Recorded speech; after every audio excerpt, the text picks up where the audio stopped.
Fala investidores, tudo bem com vocês? Eu sou Francisco Monteverde e no vídeo de hoje a gente vai fazer a análise das ações da Sanepar, que é uma empresa de saneamento básico que atua no sul do país. Quando a gente olha os indicadores fundamentalistas, a gente percebe que a ação está bem descontada e ainda por cima ela é uma boa pagadora de dividendos.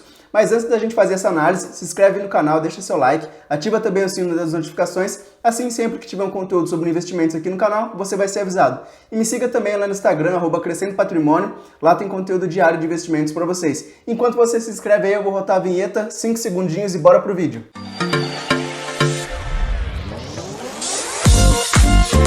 Bom, agora que você já está inscrito no canal, vamos começar. A Sanepar ela não é uma empresa estatal e também não é uma empresa 100% privada. Ela tem cerca de 60% do seu capital pertencente ao estado do Paraná e os outros 40% são distribuídos entre investidores privados, como por exemplo a Morgan Stanley do Uruguai e a Wellington Trust, que é uma outra empresa privada.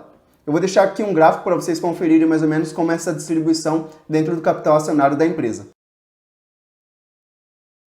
Bom, agora que vocês sabem que a Sanepar ela não é uma empresa 100% estatal, mas também não é uma empresa privada, vamos entender um pouco mais sobre o que essa empresa faz e onde ela está localizada no Brasil. A Sanepar ela é uma empresa de saneamento básico, ela fica localizada no sul do país, especificamente no Paraná. A Sanepar ela presta serviços na distribuição de água, coleta e tratamento de esgoto e também coleta de resíduos, coleta de lixo das pessoas. Ela atende atualmente 345 cidades do Paraná e somente uma cidade de Santa Catarina. E aí um ponto importante para a gente comentar sobre a Sanepar é que atualmente a empresa ela vem sofrendo bastante com a crise hídrica que está ocorrendo lá no sul do país. Para a distribuição de água, tratamento de esgoto, é bem importante que tenha água nos reservatórios. E os reservatórios da Sanepar, a grande maioria deles, estão com menos de 60% da sua capacidade hídrica. Ou seja, a empresa ela vem sofrendo bastante com essa questão de chuvas lá no sul do país e a tendência não é muito boa daqui para frente, porque a gente ainda está no verão, que é o período mais chuvoso do ano. Quando entrar agora o outono e o inverno, que são as próximas estações, e são os períodos de seca dentro do Brasil, a tendência é que os reservatórios não aumentem a sua capacidade hídrica e que a empresa continue sofrendo um pouco nessa questão de distribuição de água e também o tratamento de esgoto, porque isso impacta bastante. Atualmente a empresa vem fazendo racionamento e rodízio na distribuição de águas de 36 por 12 horas, então isso é um ponto que impacta bastante os moradores da cidade, mas também impacta bastante a receita da empresa. Ela depende bastante da distribuição de água e do tratamento de esgoto para poder cobrar esse serviço das pessoas que moram nas cidades atendidas. E essa crise hídrica impactou um pouco as receitas da empresa, por isso que o resultado veio um pouco abaixo no último trimestre, mas eu vou comentar sobre isso na hora que a gente entrar no relatório gerencial e no demonstrativo financeiro da empresa.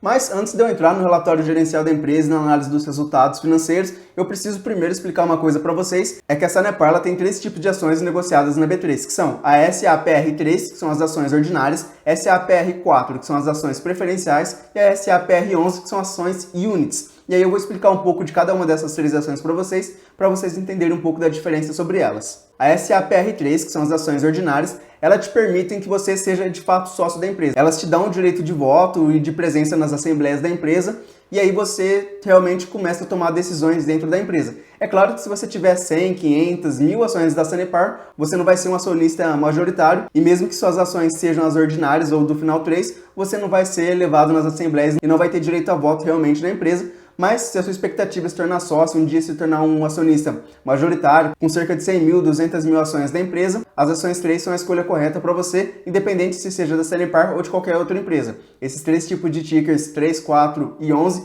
são padronizados pela B3.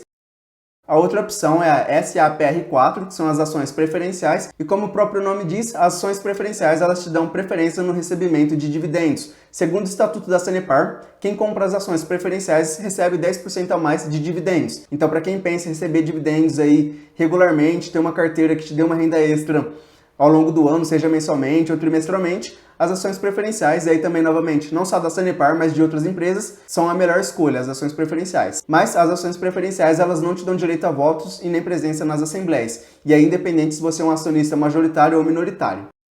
E o terceiro tipo de ação são as ações units, que é a SAPR11, que é mais ou menos um misto do melhor dos dois mundos. As ações units, elas são um combinado entre ações ordinárias e ações preferenciais. No caso da Sanepar, as ações units com o ticker 11, elas têm 4 ações preferenciais e uma ação ordinária. Então, uma ação unit 11, elas são um combo de 5 ações. E aí você tem tanta preferência no recebimento de dividendos, mas também tem a questão de ter ações ordinárias e poder ser realmente sócio e opinar nas assembleias e no direcionamento da empresa. Mas, novamente, é uma questão de escolha. Você pode escolher entre ter ações preferenciais, ordinárias ou as units, Mas é claro que para você ter relevância, ser um acionista que realmente tenha a sua voz ativa, você precisa ter uma quantidade bem grande de ações das empresas. Eu, particularmente nesse caso, prefiro ter as ações preferenciais e ter aí um recebimento maior de dividendos. Inclusive, se você está acompanhando até aqui, se inscreve no canal. Eu te garanto que o conteúdo que a gente posta aqui no YouTube é bem relevante e vai te ajudar a investir melhor. E a gente também consegue crescer o canal e alcançar mais pessoas para cada vez mais pessoas conseguirem investir melhor. Bom, agora vamos analisar o resultado financeiro da Sanepar no quarto trimestre e também no acumulado de 2020, e depois de conferir os resultados a gente entra na parte de dividendos, que para mim é a parte mais interessante. A Sanepar ela teve uma queda de receita líquida no quarto trimestre de 7,7%, essa queda é explicada por conta da crise hídrica que o estado do Paraná vem sofrendo, então isso impactou bastante também na distribuição de água e do tratamento de esgoto. Mas no acumulado do ano, a Sanepar ela teve uma receita líquida crescente de 1,6%. O EBITDA da empresa ficou em 40% e é um EBITDA muito alto. Eu fiz um vídeo recente aqui no canal falando sobre a margem EBITDA e o resultado da Magazine Luiza. Naquele vídeo eu comentei que o EBITDA da Magazine Luiza fica na casa dos 5%. Inclusive eu vou deixar o vídeo aqui nos cards para vocês acompanharem, mas só para vocês terem uma noção que 40% é uma margem EBITDA muito alta. E aí o lucro operacional da Sanepar, que é o EBITDA, ficou em 1 bilhão e 900 milhões de reais, o que é um EBITDA bem alto, o que vai se converter também numa margem de lucro líquida bem elevada, como eu vou comentar daqui a pouquinho. O lucro líquido da Sanepar no quarto trimestre ficou em 291 milhões de reais, o que representou uma queda de 24,5% em relação ao mesmo trimestre de 2019. E no fechamento de 2020, o lucro líquido ficou em 996 milhões de reais, o que também representou uma queda de 7,7% em relação ao ano de 2020, onde o lucro líquido total da empresa foi de 1 bilhão e 80 milhões de reais. E aí, comentando sobre a margem de lucro líquido da Sanepar, ficou em 23,5%, o que é uma margem líquida bem elevada, principalmente quando a gente compara com outros setores. É claro que é um trabalho que não tem como escalar muito, depende muito das instalações da empresa,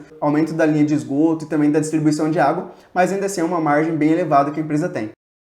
E o setor de saneamento ele é bem parecido com o setor elétrico, então ele tem uma margem bem elevada, uma margem EBITDA, uma eficiência muito alta nas suas operações, e ele tem uma previsibilidade muito grande, porque é muito difícil ter uma variação muito alta na demanda de água e também na demanda de tratamento de esgoto. E no caso da Sanepar, que também faz a coleta de lixo, não é muito comum ter uma sobredemanda assim na coleta de lixo. Então a empresa ela tem uma demanda mais ou menos previsível ao longo do tempo. Então essas quedas da empresa é muito por conta da crise hídrica, porém quando os reservatórios voltarem ao seu estado normal, é de esperar que a empresa consiga distribuir mais água e também fazer um melhor tratamento e a melhor coleta de esgoto e consequentemente as receitas se elevem novamente. E aí, falando especificamente sobre o impacto dessa crise hídrica que o estado do Paraná vem sofrendo, a empresa ela teve uma queda na distribuição e também no faturamento da distribuição de água. No quarto trimestre, essa queda no faturamento da distribuição de água foi de 3,2% e no consolidado do ano de 2020, essa queda foi de 1,3%. Olhando para o tratamento de esgoto, a empresa teve uma queda de 3,8% no faturamento do esgoto tratado e no consolidado do ano, essa queda foi um pouco menor, de 0,8%. Mas ainda assim é uma queda que impacta bastante nas receitas, como a gente viu, impactou em 7,7% o resultado total do ano. Olhando o caixa da Sanepar, o caixa está bem saudável, a dívida bruta da empresa é de 3,6 bilhões de reais, o que dá mais ou menos 1,4 o EBITDA. Então é uma dívida relativamente pequena que a empresa consegue pagar em pouco tempo. Eu particularmente considero uma dívida pequena ou saudável até 2,5 vezes o EBITDA. Acima de 2,5 ou 3 vezes o EBITDA, a gente já liga o farol amarelo, já é bom ficar um pouco mais de olho em relação a essa dívida da empresa.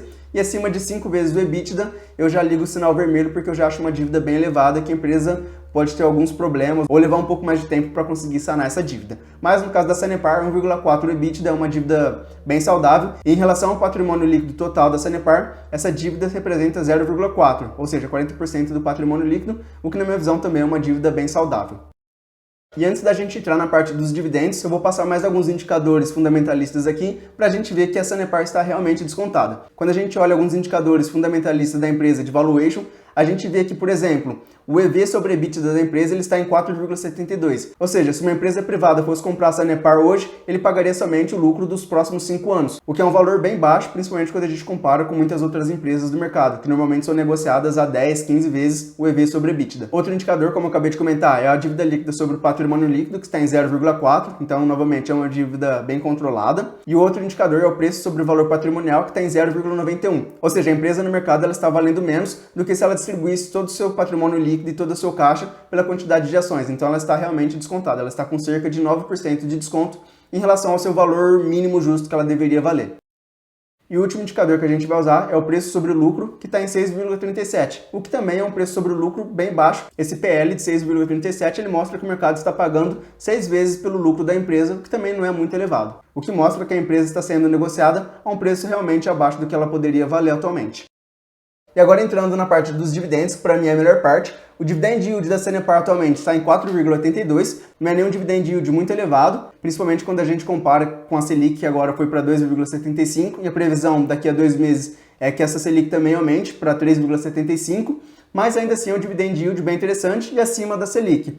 Ainda mais quando a gente compara que a ação está descontada e pode haver também uma valorização dessas ações. E aí, quando a gente soma o total dos dividendos mais a valorização, a gente pode ter um resultado bem interessante. A Sanepar ela vem aumentando seus dividendos ao longo dos anos. Desde 2010 ela vem pagando dividendos crescentes, eu vou deixar aqui um gráfico para vocês conferirem. E ela paga normalmente esses dividendos 3 vezes por ano, no final de abril, no final de julho e no final de dezembro. E a média de dividendos por ação dos 2 últimos anos foi de 23, 24 centavos, sendo que em 2019, se eu não me engano, a empresa pagou quase 30 centavos. Então é uma empresa que paga dividendos 3 vezes por ano e são dividendos bem razoáveis para quem tem interesse em formar uma carteira que tenha também rendimentos mensais e que te ajude aí de alguma forma com uma renda extra, que são os dividendos. A Sanepar é interessante, ela paga 3 vezes por ano. Então você pode compor aí uma carteira que te permita receber dividendos todos os meses do ano. E aí você pode fazer essa composição juntando empresas que pagam dividendos em alguns meses que a gente pode analisar nos relatórios gerenciais e ver quais são esses meses, e também com fundos imobiliários que normalmente pagam mensalmente. E é claro que isso não te impede também de ter uma parte da sua carteira voltada para ações que vão crescer e se valorizar muito ao longo do tempo. Não quer dizer que você deva ficar somente preso aos dividendos das empresas.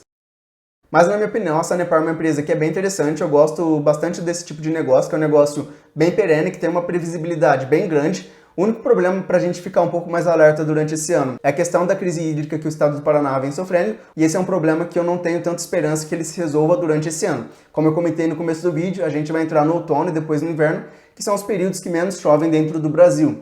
Então talvez essa crise hídrica se prolongue até o final do ano e isso, consequentemente, vai impactar um pouco as receitas da empresa.